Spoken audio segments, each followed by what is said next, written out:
Hi, and welcome back to my channel.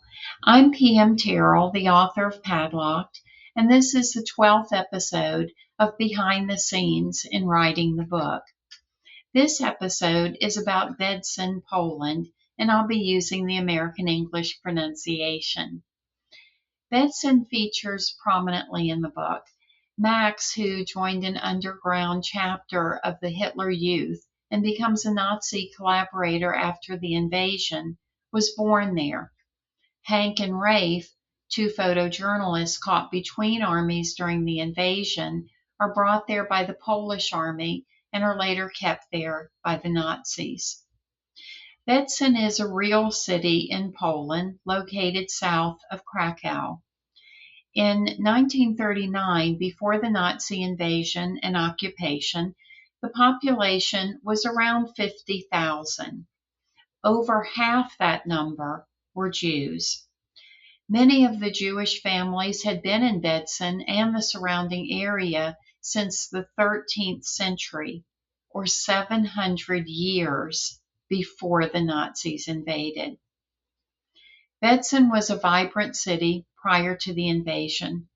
The Czarna Przemsza River ran through the city, making it a prime location for manufacturing and shipping. The architecture was truly inspiring, with the imposing Bedzin Castle towering over part of the city, and then the more recently built Mieroszewski Palace, which is larger than America's White House. The Great Synagogue of Bedzin, built in 1881, was considered the most beautiful in all of Poland and featured priceless art. There was a relatively new Bedzin power station, multiple schools, multi-level office buildings, theaters, art centers, and a bustling rail station.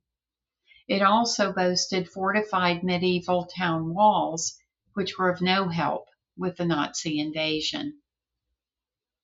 The Nazi invasion began in Poland on September 1st, 1939, and they reached Bedzin just 4 days later. The Nazis quickly overran the Polish army and immediately imposed total control over the city. It took them only 3 more days to exclude Jews from the local economy, seizing their businesses, homes, and properties. On September the 8th, the Great Synagogue of Bedzin was burned to the ground, along with all the artwork. The next day, 40 prominent leaders of the Jewish community were massacred. A section of Bedzin was declared to be the Jewish sector. Not only were Jews living in Bedzin deported to this sector, but also Jews from the surrounding, more rural areas. The sector was quickly overpopulated, and food and water became scarce.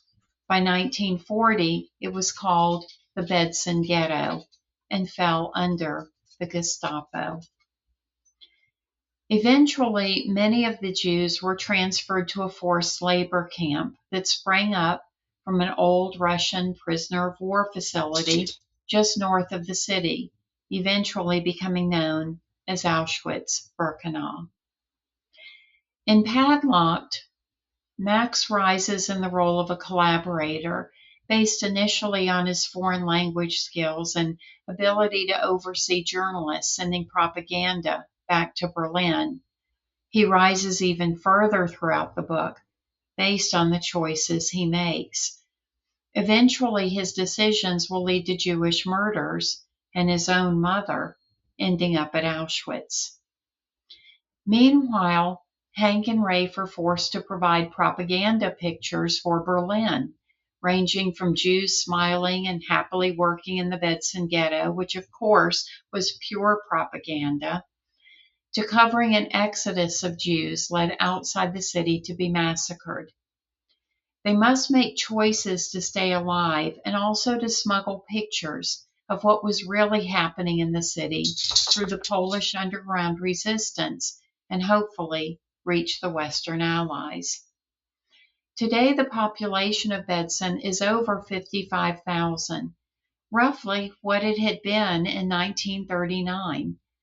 Although some Jewish survivors initially returned there after World War II, many of them left shortly afterward. I was unable to determine how many Jews presently live there. Although a portion of Padlocked takes place in Bedzin, the city really represents many Polish cities during Nazi occupation. Max, Hank, and Rafe do not depict any specific individuals, but composites of ordinary people who found themselves in the extraordinary situation posed by Nazi occupation and the incredible, often devastating choices made in order to survive. I hope that you'll subscribe to my channel and watch the other videos in the Padlocked Behind the Scenes series, where I discuss the characters, the backdrop of World War II, and much more. I'll see you next time.